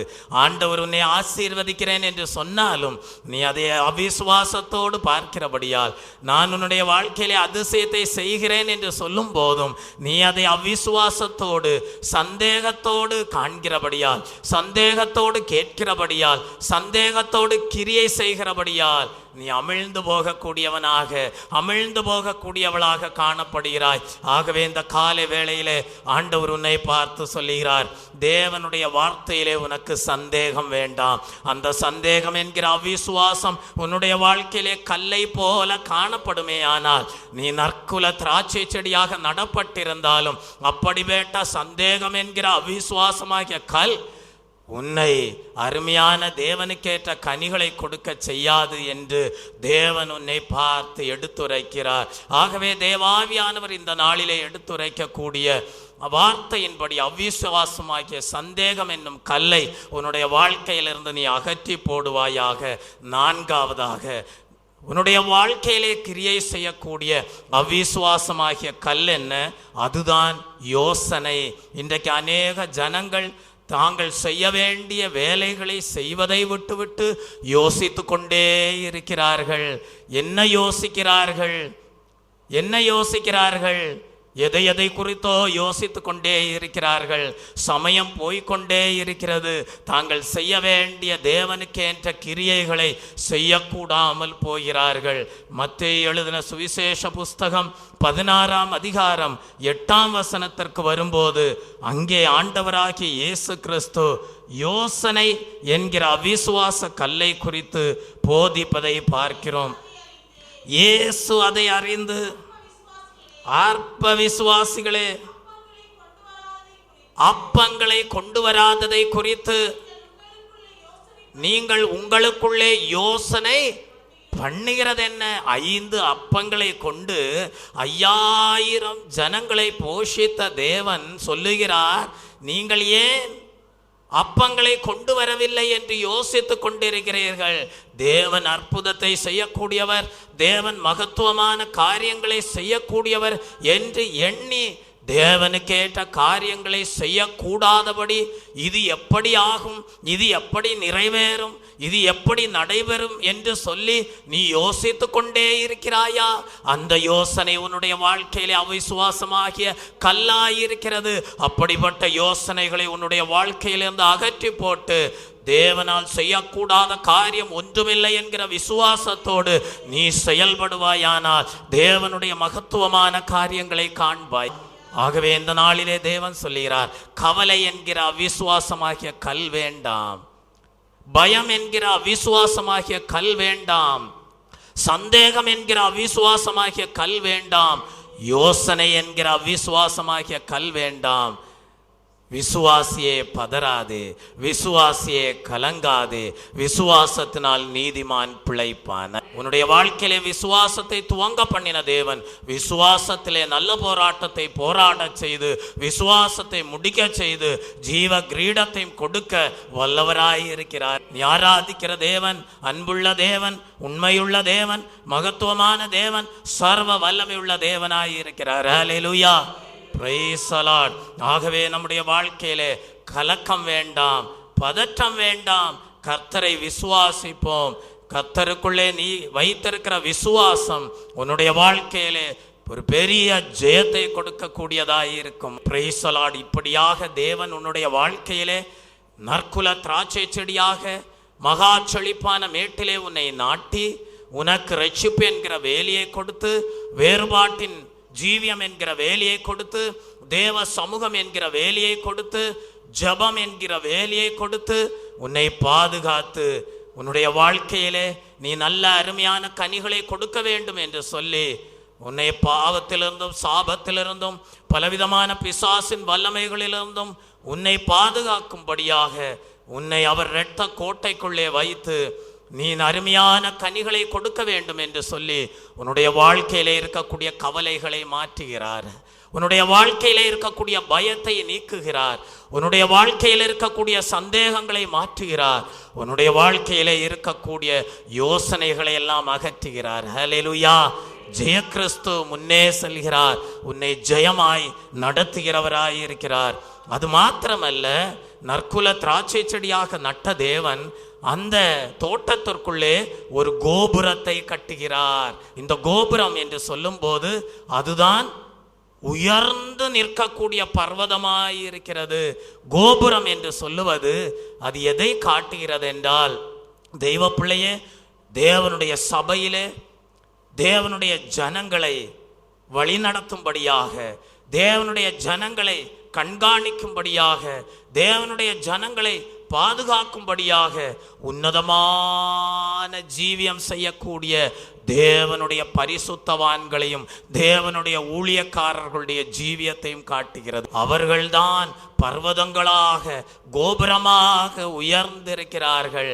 தெய்வ பிள்ளையே, ஊழியக்காரர்களுடைய ஜீவியம் உன்னதமாக பர்வதமாக கோபுரமாக எப்படி உயர்ந்திருக்கிறது தெரியுமா? அது அவர்களுடைய பரிசுத்த ஜீவியத்தினால்தான் உயர்ந்திருக்கிறது. ஆகவேதான் சியோனை குறித்து படிக்கும் போது அது ஒரு பெரிய உயர்ந்த பர்வதம் என்று படிக்கிறோம். தெய்வ பிள்ளையே, உன்னுடைய வாழ்க்கையிலே உன்னை வழி நடத்துகிற ஊழியக்காரன் ஒரு சியோனாய் இருக்கிறான். அவனுடைய ஜீவியம் அவனுடைய பரிசுத்த வாழ்க்கையின் மூலமாக பர்வதமாய் இருக்கிறது, கோபுரமாய் எழும்பி நிற்கிறது. அது கோபுரத்தை போல உயர்ந்து நிற்கிறது. தெய்வ பிள்ளையே, ஆகவே நம்முடைய வாழ்க்கை அபிஷேகம் பண்ணப்பட்ட வாழ்க்கையாக, உயர் ஸ்தலங்களிலே இருக்கக்கூடிய ஜீவியமாக, உன்னத ஜீவியமாக, உயர்ந்து நிற்கக்கூடிய ஜீவியமாக தேவன் உங்களுடைய வாழ்க்கையிலே பரிசுத்தத்தை கொடுக்கிறார். சியோனின் அஸ்திபாரம் பரிசுத்தம்தான். சியோன் பர்வதமாக உயர்ந்திருக்கிறது என்றால் அதற்கு அஸ்திபாரமாக காணப்படுவது தேவன் கொடுத்த பரிசுத்தம்தான். பரிசுத்தம் இல்லை என்றால் பர்வதமாய் உயர்ந்திருக்க இயலாது. பரிசுத்தம் இல்லை என்றால் கோபுரத்தை போல உயர்ந்து நிற்க இயலாது. பரிசுத்தம் இல்லை என்றால் தெய்வ பிள்ளையே, அது சியோன் பர்வதமாய் இருக்க முடியாது. தெய்வ பிள்ளையே, சியோனுக்கும் மற்ற அனுபவங்களுக்கும் உள்ள வித்தியாசம் அதுதான். சியோன் என்றால் அது உயர்ந்திருப்பது, அது பரிசுத்தம் என்கிற அஸ்திபாரத்தினால் உயர்ந்திருக்கிறது. ஆகவே உங்களுடைய வாழ்க்கையிலே நீங்கள் உயர்ந்த பர்வதமாய் இருக்க வேண்டுமானால் உங்கள் அஸ்திபாரம் பரிசுத்தத்தின் மேல் காணப்படட்டும். Price the lord. சங்கீதம் 15ஆம் சங்கீதம் 1 முதல் 5ஆம் வசனம் வரைக்கும் வாசிக்கும் போது, யார் அப்படிப்பட்ட பர்வதத்திலே ஏறுவான் என்று ஒரு கேள்வி கேட்கப்படுகிறது. அதற்கு பதில் என்ன சொல்லப்படுகிறது? உத்தமமாய் நடக்கிறவன், நீதியை நடப்பிக்கிறவன், மனதார சத்தியத்தை பேசுகிறவன், தன் நாவினால் புறங்கூறாதவன், தன் தோழனுக்கு தீங்கு செய்யாதவன், தன் அயலான் மேல் சொல்லிய நிந்தையான பேச்சை எடுக்காதவன், கர்த்தருக்கு பயந்தவர்களை கனம் பண்ணுகிறவன், ஆணையிட்டதில் தனக்கு நஷ்டம் வந்தாலும் தவறாதிருக்கிறவன், தன் பணத்தை வட்டிக்கு கொடாதவன், பரிதானம் வாங்காதவன், கைகளில் சுத்தமுள்ளவன், லஞ்சம் வாங்காதவன், இருதயத்தில் மாசில்லாதவன், தன் ஆத்துமாவை மாயைக்கு ஒப்பு கொடாதவன். இப்படிப்பட்டவனுடைய வாழ்க்கை உயர்ந்த பர்வதமாக சியோனாக காணப்படுகிறது. காரணம் பரிசுத்தம் அஸ்திபாரமாய் இருப்பதினால். சங்கீதம் 24ஆம் சங்கீதம் 3 முதல் 6 வசனங்களிலேயும் நாம் அதை படிக்க முடியும். எசேக்கியேல் தீர்க்கதரிசியின் புஸ்தகம் 18ஆம் அதிகாரம் 5 முதல் 9 வசனங்களை வாசிக்கும் போது, நியாயத்தையும் நீதியையும் செய்கிறவனாய் இருப்பான், நரகலான விக்கிரகங்களுக்கு நேராக தன் கண்களை ஏறெடுக்காதவனாய் இருப்பான், தன் அயலானுடைய மனைவியை தீட்டுப்படுத்தாதவனாய் இருப்பான், தூர ஸ்திரீயோடு சேராதவனாய் இருப்பான், ஒருவனையும் ஒடுக்காதவனாய் இருப்பான், கொள்ளையிடாதவனாய் இருப்பான், கடன் வாங்கினவனுக்கு அடைமானத்தை திரும்ப கொடுத்து தன் அப்பத்தை பசித்தவனுக்கு கொடுத்தவனாய் இருப்பான், வஸ்திரம் இல்லாதவனுக்கு வஸ்திரத்தை தரிப்பிக்கிறவனாய் இருப்பான், அநியாயத்திற்கு தன் கையை நீட்டாதவனாய் இருப்பான், மனிதர்களுக்குள்ளே இருக்கக்கூடிய வழக்கை உண்மையாய் தீர்க்கக்கூடியவனாய் இருப்பான், தேவனுடைய கட்டளைகளின்படி நடக்கிறவனாக தேவனுடைய நியாயங்களை கை கொண்டு உண்மையுள்ளவனாயிருப்பான். அவன்தான் நீதிமான், பரிசுத்தவான். அவனுடைய ஜீவியம் தேவனுடைய சபையிலே சீயோனாக கோபுரமாக உயர்ந்திருக்கக்கூடியதாய் இருக்கிறது. அவர்கள்தான் தேவ ஜனங்களை கண்காணிக்க கூடியவர்களாய் இருக்கிறார்கள். அவர்கள்தான் தேவனுடைய ஜனங்களை பாதுகாக்க கூடியவர்களாய் இருக்கிறார்கள்.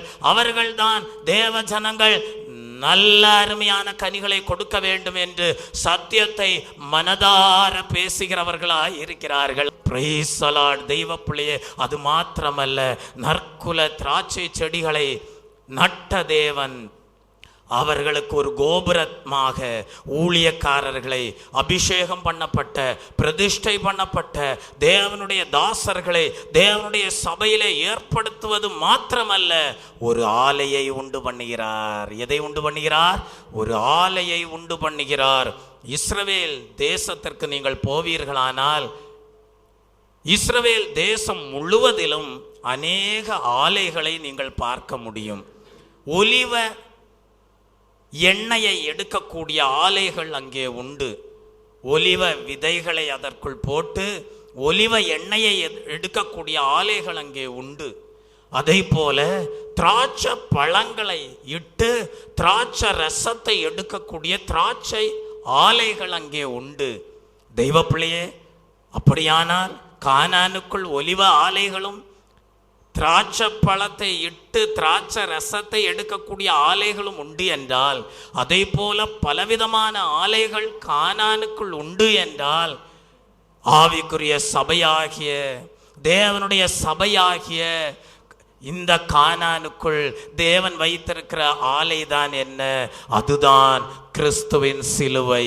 திராட்சை பழங்களை ஆலையில் இட்டால் தான் திராட்சை ரசம் கிடைக்கும். ஒலிவ விதைகளை ஒலிவ ஆலையில் இட்டாதால் எண்ணெய் கிடைக்கும். ஒலிவ விதை, நான் ஆலைக்குள் போக மாட்டேன். திராட்சை பழம், நான் அந்த திராட்சை ஆலைகளுக்குள்ளே போக மாட்டேன் என்று எண்ணிக்கொண்டிருக்குமே, ஆனால் அது ரசத்தை கொடுக்க இயலாது. அதை போல தேவன் நமக்கு இந்த சபையிலே எதை வைத்திருக்கிறார் என்றால், ஆலை என்கிற சிலுவையை வைத்திருக்கிறார். உங்களுடைய வாழ்க்கையிலே தேவ சபையில் இருக்கிறபடியினாலே உங்களுக்கு சில பாடுகள் உண்டு, சில நெருக்கங்கள் உண்டு. அது எதனால் என்றால், ஆண்டவராகிய இயேசு கிறிஸ்துனுடைய சித்தத்தை செய்வதனாலே உங்களுக்கு இந்த ஆலை வைக்கப்பட்டிருக்கிறது. Price the Lord.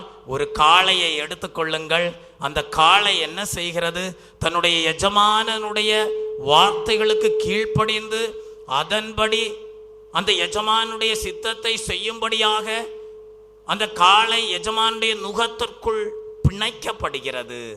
அது அந்த காளைக்கு வேதனை தான், அது அந்த காளைக்கு கஷ்டம்தான், அது அந்த காளைக்கு துன்பம்தான். ஆனால் அந்த காளைக்கு ஒரு சந்தோஷம் உண்டு.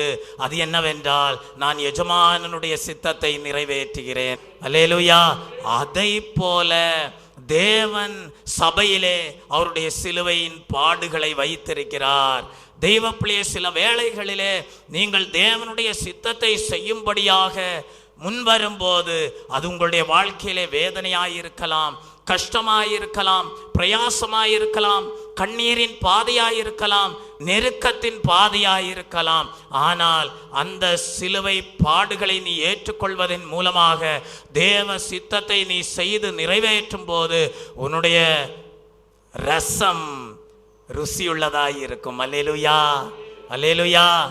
ஆண்டவராகிய இயேசு கிறிஸ்து நீ அருமையான ரசத்தை வெளிப்படுத்துகிற ஜீவியத்தை செய்யும் போது உன் மூலமாக அவர் மகிமைப்படுகிறார். உன்னை நற்குல திராட்சை செடியாய் நட்டது நிமித்தமாக அவர் மேன்மைப்படுகிறார், அவர் மகத்துவப்படுகிறார். உன் நிமித்தமாக அவர் சந்தோஷப்பட்டு களி கூறுகிறார். உனக்கு வேலியிட்டது நிமித்தமாக, உனக்கு கற்களை பொறுக்கினது நிமித்தமாக, உன்னுடைய ஜீவியத்திலே பலவிதமான கிரியைகளை செய்த தேவன் நீ அவருக்கேற்ற நல்ல அருமையான ரசத்தை வெளிப்படுத்துகிறபடியால், அந்த பாடுகளை ஏற்றுக்கொண்டபடியினால், அந்த ஆலையை ஏற்றுக்கொண்டபடியினால், அந்த சிலுவையை ஏற்றுக்கொண்டபடியினால், தேவ சித்தத்தை நிறைவேற்றுகிறபடியால் உன் மூலமாக தேவனுடைய ராஜ்யம் கட்டப்படுகிறது. அதைத்தான் நாம் கெத்சமனேயிலே இயேசு கிறிஸ்துனுடைய ஜீவியத்திலே காண்கிறோம்.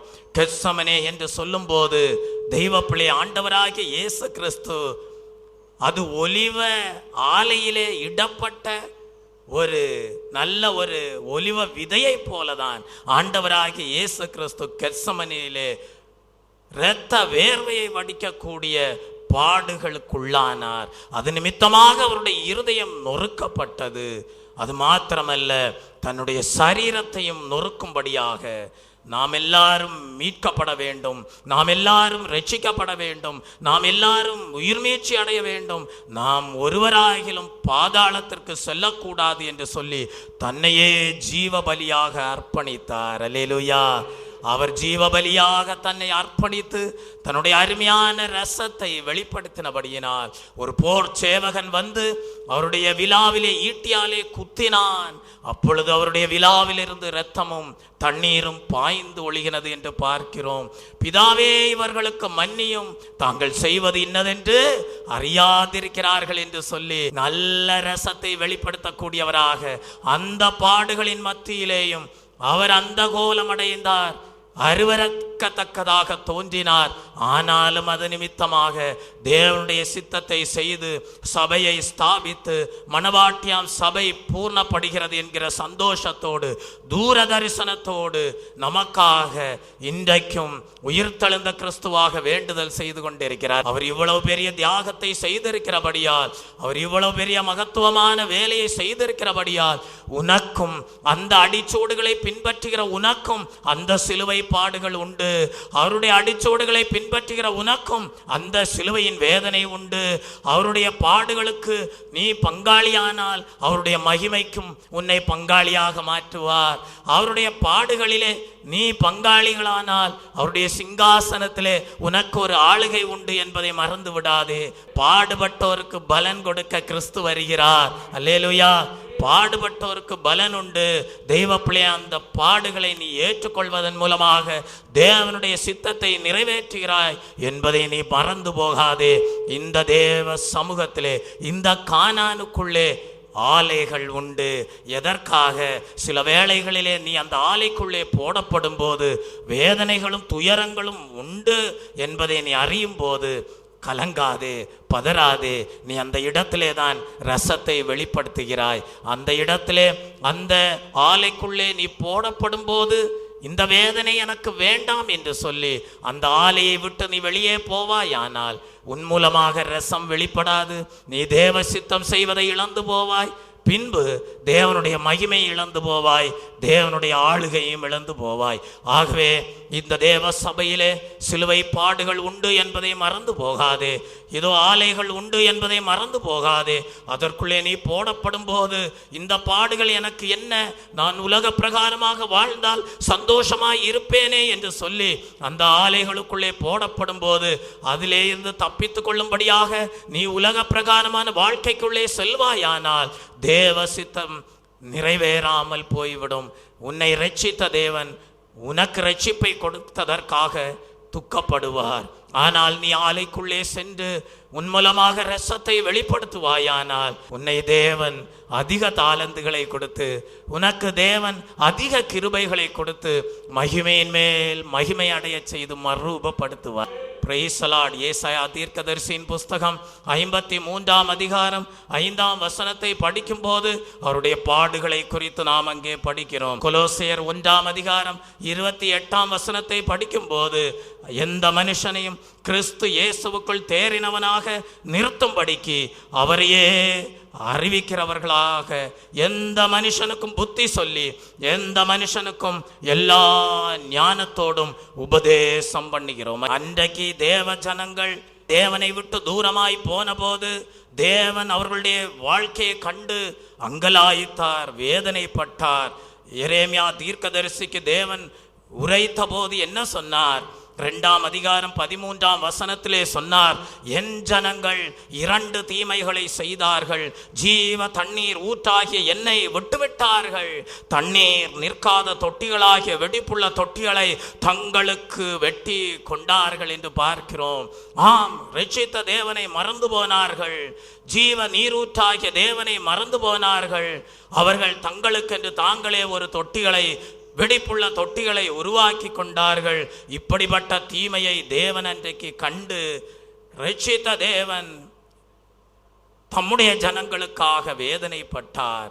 அப்படிப்பட்ட வேதனை உங்கள் வாழ்க்கை மூலமாக தேவனுக்கு உண்டாயிருக்க வேண்டாம். என் ஜனங்கள் 2 தீமைகளை செய்தார்கள், ஜீவ தண்ணீர் நீரூற்றாகி என்னை விட்டுவிட்டார்கள் என்று சொல்லக்கூடிய அந்த வேதனை தேவனுக்கு உங்கள் மூலமாக உண்டாயிருக்க வேண்டாம். உங்களுக்காக வேலியிட்டு இருக்கிறார், உங்களுடைய கற்களை எல்லாம் பொறுக்கி இருக்கிறார், அவிசுவாசங்களை எல்லாம் மாற்றி இருக்கிறார். கோபுரமாகிய சியோன் பர்வதத்தை போன்ற ஊழியர்களை தேவன் உங்களுக்கு கொடுத்திருக்கிறார். சத்தியத்தை மனதார பேசக்கூடிய ஊழியக்காரனை தேவன் உங்களுக்கு கொடுத்திருக்கிறார். ஆகவே 2 தீமைகளாகிய தேவனை விட்டுவிட வேண்டாம். உங்களுக்கென்று சொந்தமாக ஒரு வெடிப்புள்ள தொட்டிகளை நீங்கள் உருவாக்கி கொள்ள வேண்டாம். அது தேவனுடைய பார்வையிலே தீமையாக காணப்படும். எரேமியா தீர்க்கதரிசியின் புஸ்தகம் 2ஆம் அதிகாரம் 6ஆம் வசனத்திலே ஆண்டவர் அங்கலாய்ப்பதை பார்க்கிறோம். என்னை விட்டு தூரப்பட்டு மாயையை பின்பற்றி வீணராய் போகிறதற்கு என்னிடத்தில் என்ன அநியாயத்தை கண்டார்கள் என்று தேவன் கேட்பதை பார்க்கிறோம். தேவனை விட்டுவிட்டு தூரமாய் போனார்களாம், மாயையை பின்பற்றி போனார்களாம். வீணராய் போகிறதற்கு என்னிடத்தில் என்ன அநியாயத்தை கண்டார்கள் என்று தேவன் கேட்கிறார். அந்த கேள்வி இன்றைக்கும் உங்கள் மத்தியிலே காணப்படுகிறது. தேவனை விட்டு தூரமாக மாயையை பின்பற்றி வீணராய் போகக்கூடிய மனது உனக்கு உண்டோ என்று கேட்கிறார். அப்படி தூரமாய் தேவனை விட்டு போவதற்கு தேவனிடத்தில் நீ என்ன அநியாயத்தை கண்டாய்? ஒரு அதை தேவன் இன்றைக்கு உன்மத்தியிலே ஒரு கேள்வியாக எழுப்புகிறார். கர்த்தர் உங்களிடத்திலே வெறும் பாரம்பரியமான இலைகளை அல்ல, கனிகளையே எதிர்பார்க்கிறார். சடங்காச்சாரங்களை அல்ல, நல்ல கனி உள்ள வாழ்க்கையை எதிர்பார்க்கிறார். கனி தேடி வந்தபோது சூலேமெத்தி அவரை அன்போடு அழைத்து உன்னத பாட்டின் புஸ்தகம் 7ஆம் அதிகாரம் 13ஆம் வசனத்திலே நமது வாசல்கள் அண்டையிலே புதியவைகளும் பழையவைகளுமான சகலவித அருமையான கனிகளும் உண்டு, என் நேசரே அவைகளை உமக்கு வைத்திருக்கிறேன் என்று சொல்லுகிறார். சூலமித்தியை தேடி ஆண்டவராகிய இயேசு கிறிஸ்து நேசர் வந்தபோது சூலமித்தியை சொல்லுகிறாள், நேசரே உமக்கேற்ற அருமையான கனிகளை உமக்காக வைத்திருக்கிறேன். உங்களை தேடி இயேசு வரும்போது நீங்கள் சொல்ல முடியுமா, இயேசுவே உமக்கேற்ற கனிகளை அருமையான கனிகளை வைத்திருக்கிறேன் என்று உங்களால் சொல்ல இயலுமா? தேவனுடைய பிள்ளைகளே, உங்கள் வாழ்க்கையிலே கனி உண்டோ என்று கேட்கிறார். கனி கொடுங்கள். கசப்பான கனிகளை அல்ல, அருமையான ருசியுள்ள கனியை தேவன் எதிர்பார்க்கிறார். ஒரு தோட்டக்காரன் தன்னுடைய தோட்டத்திலே இவ்வளவு பெரிய வேலையை செய்து அருமையான கனிகள் வரும்னு காத்துக்கிட்டு இருக்கும் போது ஒரு கசப்பான கனி அதிலேருந்து தோன்றுமே ஆனால் அவன் எவ்வளவு விசனப்படுவான்.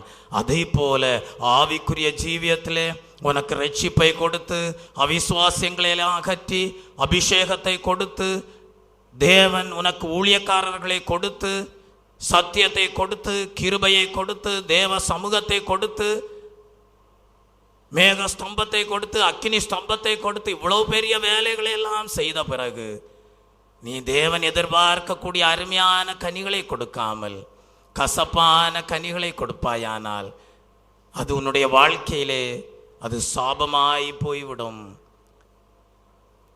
ஆனால் தேவன் எதிர்பார்க்கக்கூடிய கனிகள் தான் என்ன? தெய்வ பிள்ளையே, உங்களுடைய வாழ்க்கையிலே 6 விதமான கனிகள் உண்டாயிருக்க வேண்டும். நீங்கள் கொடுக்க வேண்டிய கனிதான் என்ன? தெய்வ பிள்ளையே, கிறிஸ்துவின் சுபாவம் என்கிற கனி உங்க வாழ்க்கையில இருக்கணும். என்னதான் பிரசங்கம் பண்ணினாலும் கிறிஸ்துவின் சுபாவம் எனக்குள்ளே இல்லை என்றால் நான் பிரசங்கம் பண்ணுகிறதெல்லாம் வீணாய் போய்விடும். என்னதான் பிரசங்கத்தை கேட்டாலும் கிறிஸ்துவின் சுபாவம் உங்களுக்குள்ளே இல்லைன்னா கேட்கிற உங்களுடைய வாழ்க்கை வீணாய் போய்விடும். ஆகவே கிறிஸ்துவின் சுபாவம் எங்களுடைய வாழ்க்கையிலே உண்டாயிருக்க வேண்டும். அதற்காகவே அந்த நல்ல கனிக்காகவே தேவன் எங்களை உருவாக்கி இருக்கிறார். அதற்காகவே தேவ சமூகத்திலே நாட்டி இருக்கிறார் என்கிற எண்ணம் உங்களுக்கு உண்டாயிருக்க வேண்டும். கிறிஸ்துவின் சுபாவத்திற்கு பங்குள்ளவர்களாக மாற்றுகிறார். கிறிஸ்துவின் சாயலை அடைய செய்கிறார். அப்படியானால் நீங்கள் கேட்கலாம், கிறிஸ்துவின் சுபாவம் எங்களுக்குள்ளாக வரும்படியாக நாங்கள் என்ன செய்ய வேண்டும் என்று நீங்கள் கேட்கலாம். முதலாவது வாசியுங்கள். லூக்கா எழுதின புஸ்தகம் 3ஆம் அதிகாரம் 8ஆம் வசனத்தை வாசிக்கும் போது, மனம் திரும்புதலுக்கு ஏற்ற கனிகளை கொடுங்கள் என்று இயேசு சொன்னார். மலை பிரசங்கத்திலே மத்தேயு 5ஆம் அதிகாரம் 37 முதல் 45ஆம் வசனங்களிலே ஆண்டவராகிய இயேசு கிறிஸ்து நாம் மனம் திரும்புதலுக்கு ஏற்ற கனிகளை எப்படி கொடுக்க வேண்டும் என்று அங்கே எடுத்துரைத்திருக்கிறார். ஆகவே நம்முடைய வாழ்க்கையிலே ஒவ்வொரு நாளும் மனம் திரும்புதல் உண்டாயிருக்க வேண்டும். ஆகவேதான் ஆண்டவர் சொன்னார், பரிசுத்தமாயிருக்கிறவன் இன்னும் பரிசுத்தமாயிருக்கட்டும், கிருபையுள்ளவன் இன்னும் கிருபையை பெற்றுக்கொள்ளட்டும், மகிமையோடு வாழ்கிறவன் தேவனுடைய மகிமை இன்னும் பெற்றுக்கொள்ளட்டும். தெய்வ பிள்ளையே, மனம் திரும்புதலுக்கு ஏற்ற கனிகளை கொடுங்கள். இரண்டாவது கனி, கலாத்தியருக்கு எழுதின புஸ்தகம் 5ஆம் அதிகாரம் 22, 23 வசனங்களை வாசிக்கும் போது ஆவியின் கனிகளை பற்றி அங்கே சொல்லப்பட்டிருக்கிறது. அன்பு, சந்தோஷம், சமாதானம், நீடிய பொறுமை, தயவு, நற்குணம், விசுவாசம், சாந்தம், இச்சையடக்கம், இப்படிப்பட்டவைகளுக்கு விரோதமான பிரமாணம் ஒன்றுமில்லை என்று சொல்லப்பட்டிருக்கிறது. மூன்றாவதாக பிலிப்பியருக்கு எழுதின புஸ்தகம் 1ஆம் அதிகாரம் 10ஆம் வசனத்தை வாசிக்கும் போது, தேவனுக்கு மகிமையும் துதியும் உண்டாகும்படி இயேசு கிறிஸ்துவினால் வருகிற நீதியின் கனிகளால் நிறைந்தவர்களாகி என்று சொல்லப்பட்டிருக்கிறது. நீதியின் கனி வேண்டும், அநீதி ஒன்றும் காணப்படக்கூடாது. ரோமருக்கு எழுதின புஸ்தகம் 6ஆம் அதிகாரம் 22ஆம் வசனத்தை வாசிக்கும் போது அங்க பரிசுத்தத்திற்கேற்ற கனிகள் உண்டாயிருக்க வேண்டும் என்று சொல்லப்பட்டிருக்கிறது. எபிரேயருக்கு எழுதின புஸ்தகம் 13ஆம் அதிகாரம் 15ஆம் வசனத்தை வாசிக்கும் போது அங்கே உதடுகளின் கனியாகிய ஸ்தோத்திர பலிகள் உண்டாயிருக்க வேண்டும் என்று படிக்கிறோம். 6வது கனியாகிய கொலோசியர் 1:10 சொல்லுகிறார், நற்கிரியைகளை கனிகளாக தர வேண்டும் என்று சொல்லி இருக்கிறார். இப்படிப்பட்ட 6 கனிகளை கொடுக்கும் போது தேவன் உங்களுடைய வாழ்க்கையில என்ன செய்கிறாராம்? வெளிப்படுத்தல் 2ஆம் அதிகாரம் 7ஆம் வசனத்திலே சொல்லப்பட்டிருக்கிறபடி, ஜெயம் கொள்ளுகிறவன் எவனோ அவனுக்கு தேவனுடைய பரதீசின் மத்தியில் இருக்கிற ஜீவ விருட்சத்தின் கனியை புசிக்க கொடுப்பேன் என்று எழுது. ஜீவ விருட்சத்தின் கனிகளை தேவன் உங்களுக்கு புசிக்க கொடுக்கிறார். அதற்கு நீங்கள் என்ன செய்ய வேண்டும்? மனம் திரும்புதலுக்கு ஏற்ற கனிகளை கொடுக்க வேண்டும், ஆவியின் கனிகளை கொடுக்க வேண்டும், நீதியின் கனிகளை கொடுக்க வேண்டும், பரிசுத்தத்திற்கேற்ற கனிகளை கொடுக்க வேண்டும், உதடுகளின் கனியாகிய ஸ்தோத்திர பலிகளை செலுத்த வேண்டும், நற்கிரியைகள் செய்யக்கூடிய கனி இருக்க வேண்டும். அப்பொழுது கடைசியாக தேவன் உங்களுக்கு பரதீசில் இருக்கக்கூடிய ஜீவ விருட்சத்தின் கனிகளை கொடுக்கிறார். Price the Lord. தேவன் இவ்வளவு பெரிய வேலைகளை செய்து முடித்த பின்பு கனி கொடுக்காத பட்சத்தில் கர்த்தர் என்ன செய்வார் தெரியுமா? ஏசாயா 5:5 சொல்லப்பட்டிருக்கிறது, இப்பொழுது நான் என் திராட்சை தோட்டத்திற்கு செய்வதை உங்களுக்கு அறிவிப்பேன் என்று சொல்கிறார். நீங்கள் கனி கொடுக்கவில்லை என்றால், நாட்டப்பட்ட இடத்திலே கனிகளை கொடுக்கவில்லை என்றால், அருமையான கனிகளை கொடுக்கவில்லை என்றால், அதன் வேலியை எடுத்து போடுகிறார், அது மேய்ந்து போடப்படும் என்று சொல்லுகிறார், அதன் அடைப்பை தகர்ப்பேன் என்று சொல்லுகிறார், அது மிதியுண்டு போகும் என்று சொல்லுகிறார். அவர் துயரத்தோடு விலகி போய்விடும் போது இதெல்லாம் தானாக போய்விடும். அல்லேலூயா, அல்லேலூயா. ஆகவே இவ்வளவு பெரிய வேலைகளை செய்கிற தேவனுக்காக நாம் உத்தரவாதத்தோடு, பயத்தோடு, நடுக்கத்தோடு தேவ சமூகத்திலே அருமையான கனிகளை கொடுக்க தேவன் நமக்கு கிருபை செய்ய வேண்டும் என்று ஒவ்வொரு நாளும் வேண்டிக் கொள்ளுங்கள். ஏனென்றால் அவர் நம்மை விட்டு விலகி போய்விட்டால் இந்த வேலி அகற்றப்படும், இந்த தோட்டம் மிதிக்கப்படும், இது பாழ்பட்டு போய்விடும் என்று தேவன் ஒரு எச்சரிப்பை கொடுக்கிறார். சாபங்கள் சூழ்ந்து விடும். அன்றைக்கு அப்படிதான் ஒரு அத்தி மரத்தண்டையிலே ஆண்டவராகிய இயேசு கிறிஸ்து பசி உண்டாகி கனிகள் ஏதாகிலும் இருக்குமா என்று பார்க்கும்படியாக வந்தார். அதில் இலைகள், தழைகள் எல்லாம் காணப்பட்டது, ஆனால் கனிகளோ இல்லை. அன்றைக்கே ஆண்டவராகிய இயேசு கிறிஸ்து அந்த அத்தி மரத்திற்கு ஒரு சாபத்தை கொடுத்தார். இனி உன்னிலே ஒரு காலம் கனி உண்டாகாதிருப்பதாக என்று ஒரு சாபத்தை கொடுத்தார். உன்னுடைய ஆவிக்குரிய வாழ்க்கையிலே தேவன் இவ்வளவு பெரிய காரியங்களை செய்யும் போது நீ ஆவிக்கேற்ற கனிகளை கொடுக்கவில்லை என்றால் ஜீவ விருட்சத்தின் கனியை நீ புசிக்க இயலாது. அது மாத்திரமல்ல, உன்னுடைய வாழ்க்கையிலே சாபங்கள் வந்துவிடும். அந்த சாபங்கள் வந்து போனால் ஆண்டவர் சொல்லுவார், இனி ஒரு காலம் நீ கனி கொடாதிருப்பாயாக என்று சொல்லுவார். அது மாத்திரமல்ல, கடைசியாக நியாய தீர்ப்பின் கோடாரி அந்த மரத்தின் மீது விழுகிறது. மத்தேயு எழுதின புஸ்தகம் 3ஆம் அதிகாரம் 10ஆம் வசனத்திலே யோவான் ஸ்நானகன் சொல்லுகிறார், கோடரியானது மரங்களின் வேரருகே வைத்திருக்கிறது, ஆகையால் நல்ல கனி கொடாத மரம் எல்லாம் வெட்டுண்டு அக்கினியிலே போடப்படும். கோடரி தூரமா இல்லை, அந்த நல்ல திராட்சை செடிக்க கீழே தான் வைக்கப்பட்டிருக்கு. அல்லேலூயா. நற்குல திராட்சை செடிக்க வேருக்கு அருகே தான் வைக்கப்பட்டிருக்கு. நல்ல கனி கொடுக்கலையா, உடனே எடுத்து தேவன் என்ன செய்து விடுகிறார்? வெட்டி போடுகிறார். ஆனால் நீங்கள் அருமையான கனிகளை கொடுக்கும் போது மிகுதியான கனிகளை கொடுக்கும்படியாக எரு போடுகிறார். யோவான் 15:8 பார்க்கிறோம், நீங்கள் மிகுந்த கனிகளை கொடுப்பதினால் என் பிதா மகிமைப்படுவார், எனக்கும் சீஷர்களாயிருப்பீர்கள். நம்முடைய கண்களை மூடுவோம், ஜெபிப்போம். நம்முடைய வாழ்க்கையிலே அந்த அத்தி மரத்தை போன்ற ஒரு வாழ்க்கை வேண்டாம். இலை தலைகளோடு உள்ள வாழ்க்கை வேண்டாம். அதனோடு நல்ல அருமையான கனி உள்ள வாழ்க்கை கொடுக்கக்கூடிய வாழ்வாய் இருக்க இந்த நாளிலே நம்மை சமர்ப்பிப்போம்.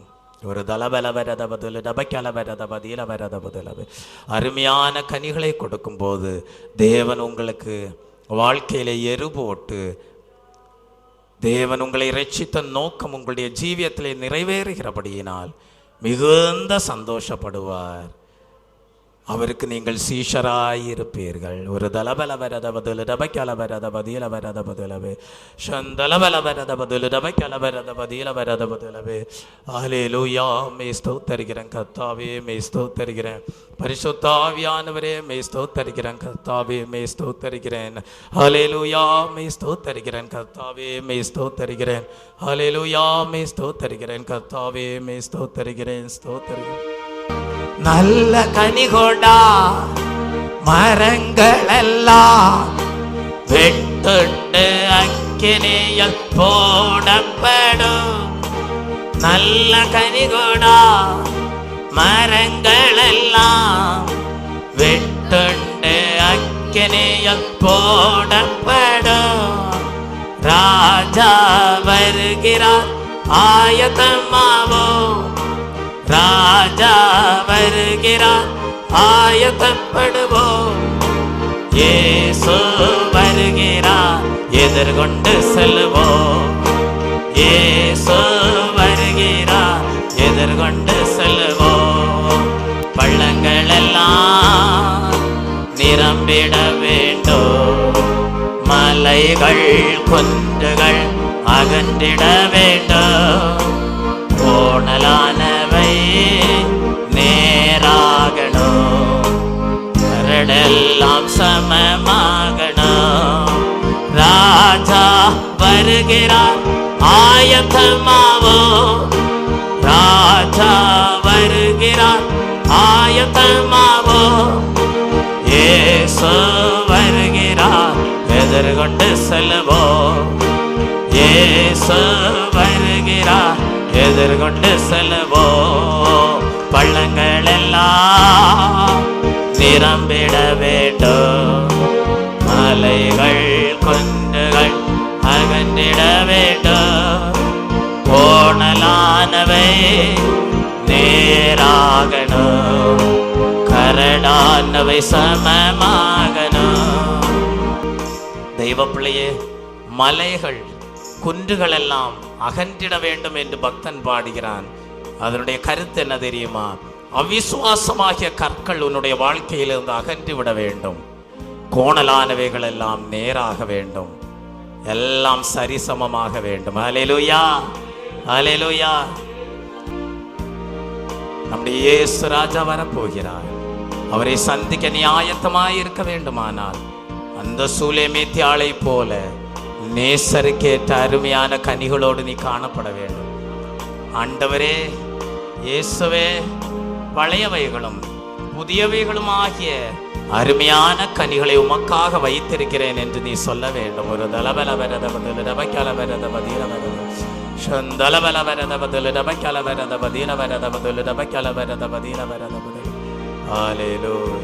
கர்த்தர் நம்ம மத்தியிலே இடைப்பட்ட தயவுக்காக ஸ்தோத்தரிப்போம். ஸ்தோத்திரம் ஸ்தோத்திரம் ஸ்தோத்திரம் ஸ்தோத்திரம் ஸ்தோத்திரம். என் ஆத்துமாவே கர்த்தரை ஸ்தோத்திரே, என் முள்ளமையுடைய பஸ்தநாமத்தை ஸ்தோத்திரே. என் ஆத்துமாவே கர்த்தரை ஸ்தோத்திரே, அவர் செய்த சகல உபகாரங்களையும் மறவாதே. ஆமீன். நம்முடைய கர்த்தராகிய இயேசு கிறிஸ்துடைய கிருபையும் பிதாவாகிய தேவனுடைய அன்பும் பரிசுத்த ஆவியானுடைய அந்யோன்ய ஐக்கியமும் இன்றும் என்றும் நம் அனைவரோடும் நம்முடைய குடும்பங்களோடும் சபையாரோடும் இருப்பதாக. ஹல்லேலூயா ஹல்லேலூயா ஹல்லேலூயா ஹல்லேலூயா ஹல்லேலூயா ஹல்லேலூயா ஹல்லேலூயா ஹல்லேலூயா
அல்லேலூயா அல்லேலூயா. நற்குல திராட்சை செடிகளாகிய தேவன் உங்களை நாட்டிருக்க அருமையான கனிகளை கொடுத்து பரதீசில் இருக்கக்கூடிய ஜீவ விருட்சத்தின் கனியையும் தேவனிடத்திலிருந்து பெற்று ஆசீர்வாதிக்கப்பட தேவன் தாமே உங்களுக்கு கிருபை செய்வாராக. ஆமென்.